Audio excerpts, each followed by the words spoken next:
Since কোথায় বসবে, for কোথায় বসবে, এটা বোঝার হচ্ছে বিষয়। অর্থ করলে আপনাদের জন্য সহজ হবে। যেমন আমি সকাল থেকে কাজ করছি, সকাল থেকে, থেকে হতে, এরকম অর্থ যদি বোঝায় তাহলে সিন্স। আর ধরে বা বেপি, বেপি আমি 2 ঘন্টা ধরে কাজ করছি, I have been working for 2 hours.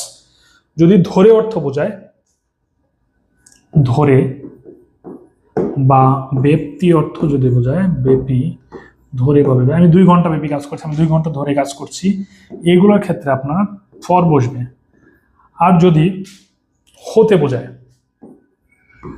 যেমন 1995 সাল হতে, সকাল হতে, শনিবার হতে, রবিবার হতে, এরকম যদি হতে অর্থ বোঝায় তাহলে আপনি বসাবেন since.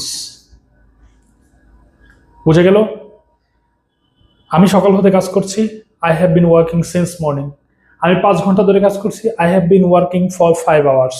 I have been working for 5 hours.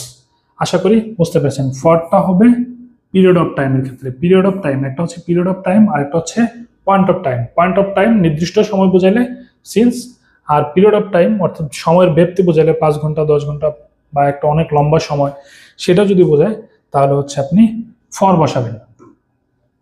Clear?